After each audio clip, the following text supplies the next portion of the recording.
દરેક સમાજના કલાકારોને એમણે બોલાવ્યા. એટલે મને દુઃખ એ થયું કે ચલો મને બોલાવે ના બોલાવે એની વાત નથી, પણ મારા ઠાકોર સમાજના મને પણ દુઃખ થયું કે મારા ઠાકોર સમાજના કોઈ બી એક કલાકારને બોલાવ્યા હોય. સમાજના નેતાઓ પણ ઘણા બધા છે, બહુ આપણા સમાજના નેતાઓ, તો એ નેતાઓ બી આનો વિરોધ ઉઠાવવો જોઈએ. વિધાનસભામાં કલાકારોનું સન્માન, પણ ઠાકોર સમાજના કલાકારોને આમંત્રણ ન મળ્યું. વિક્રમ ઠાકોરે બળાપો ઠાલવ્યો. તાજેતરમાં ગુજરાતના લોક કલાકારો વિધાનસભામાં ગૃહની કાર્યવાહી કેવી રીતે ચાલે છે અને લોકોના પ્રશ્નો ધારાસભ્ય કેવી રીતે ઉઠાવે છે તે જોવા માટે પહોંચ્યા હતા. કલાકારોનું વિધાનસભાના અધ્યક્ષ શંકરભાઈ ચૌધરી દ્વારા સ્વાગત કરવામાં આવ્યું હતું. જોકે આ સન્માન સમારંભમાં ઠાકોર સમાજના કલાકારોને આમંત્રણ ન મળવાને કારણે વિક્રમ ઠાકોરે સોશિયલ મીડિયા પર લાઈવ પોતાની વેદના વ્યક્ત કરી હતી. મને ખૂબ વિક્રમભાઈ દુઃખ થયું છે કે સમગ્ર ગુજરાતના તમામ સમાજના કલાકારોને ગાંધીનગર બોલાવી અને સન્માન આ લોકોએ કર્યું. હાજી, ફક્ત ઠાકોર સમાજના કલાકારોની વાત બાકી રાખી. હવે ગુજરાતની અંદર સૌથી પહેલા નંબરનું નામ તમારું છે, બીજા નંબર રોહિતભાઈ, છોટે વિક્રમ, એવા હજારો આપણા ઠાકોર સમાજના કલાકારો છે. આ લોકોએ ઠાકોર સમાજનું અપમાન કર્યું છે. સમાચાર મળ્યા, નગરજીમાં સમાચાર મળ્યા, ગુજરાતમાં આપણો મોટો સમાજ છે અને છતાં આપણી અવગણના એ વ્યાજબી નથી. અને કલાકારોને તો કોઈ ધર્મ કે પાર્ટી હોતી નથી. સવાલ જ નહીં. અમારા બધા કલાકારો કોઈ બી બરાબર છે. જે આપણા એમની નગણજી આપણે ચલો મારા માટે તો જો મારા માટે તો નગણજી, અરે મારી વાત સાંભળો, મારા માટે તો દરેક પક્ષ મારા માટે સન્માન, દરેક પક્ષનું સન્માન કરું છું હું. મારો ભાજપ હોય, કોંગ્રેસ હોય, કોઈ બીજો કોઈ બી પક્ષ હોય, પણ મને બી દુઃખ લાગ્યું. તમે જેમ મને વાત તમે મને કરી ત્યારે મેં જોયું તો દરેક સમાજના કલાકારોને એમણે બોલાવ્યા અને બહુ સારા સારા કલાકારો, દરેક સમાજના કલાકાર બહુ મોટા મોટા કલાકારો છે અને બોલાવ્યા. બહુ સારી વસ્તુ કહેવાય અને બહુ એ લોકોનું જે અભિવાદન કર્યું, સ્વાગત કર્યું, બહુ સારી વસ્તુ કહેવાય, કેમ કે બહુ સારા મોટા મોટા કલાકારો છે જ.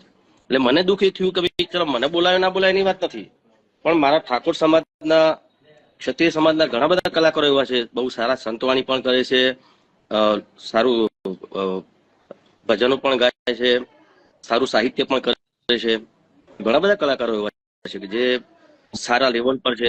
મારી વાત તો ચલો ભાઈ બધાને ખબર જ છે, એ ઠીક વાત છે, પણ મને પણ દુઃખ થયું કે મારા ઠાકોર સમાજના કોઈ બી એક કલાકારને બોલાવ્યા હોય તો સારું લાગે, પણ એમણે જે કર્યું, હું તો નગણજી એટલું જ કહીશ કે આપણા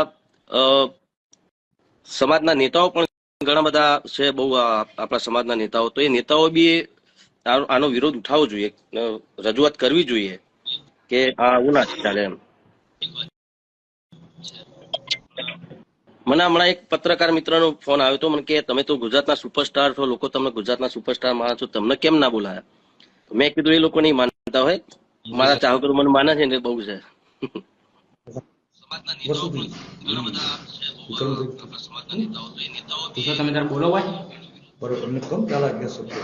બોલો ને ગોળજી, તમારે કઈ બે શબ્દો સંદેશો સમાજને હું આપવા માંગુ છું. હાજી સાહેબ. કે ઠાકોર સમાજના કલાકારોનું અપમાન એ સમગ્ર ઠાકોર સમાજનું અપમાન છે. બીજા નંબરમાં ઠાકોર સમાજને અપીલ કરવા માંગુ છું, મસ્તક નમાવીને, કે સમાજનો કોઈ પણ પ્રોગ્રામ હોય, સમાજનો કોઈ પણ કાર્યક્રમ હોય તો પ્રથમ પસંદગી ઠાકોર સમાજના કલાકારોની કરો. સમાજનો પૈસો સમાજમાં રહે એ સૌથી સારું. અને વિક્રમભાઈ, રોહિતભાઈ, છોટે વિક્રમ તેમજ ગુજરાતના તમામ કલાકારો ઠાકોર સમાજનો કોઈ પણ પ્રસંગ હોય તો દોડીને ફ્રીમાં આવે છે સમાજ માટે. એટલે એ બરાબર વાત છે, પણ આમાં એમાં તો આપણે કોઈને આપણા સમાજવાળાને આપણે એક ના કહી શકીએ કે તમે ઠાકોર સમાજના કલાકારો, બધાની અલગ અલગ ચોઈસ હોય સાહેબ. એટલે એ વસ્તુ બરાબર છે કે ભાઈ બધાનો અલગ અલગ ચોઈસ હોય. બધા કલાકારો બહુ બીજા સમાજના કલાકારો બહુ સારા કલાકારો જ છે, તો એ લોકોને બી સાંભળવા, એમને માનવા, પણ આપણા સમાજના કલાકારો બધા કલાકારોને એટલું માન સન્માન આપે છે. તો એવું તો આપણે ના કહી શકીએ કે આપણા સમાજના કલાકારોને તમે બોલાવો. એ બધાની અલગ અલગ ચોઈસ હોય છે સાહેબ. એક એવું લાગે અમારા કલાકારો, ઠાકોર સમાજના કલાકારોની અવગણના થાય છે, એ મેં જોયેલું છે સાહેબ.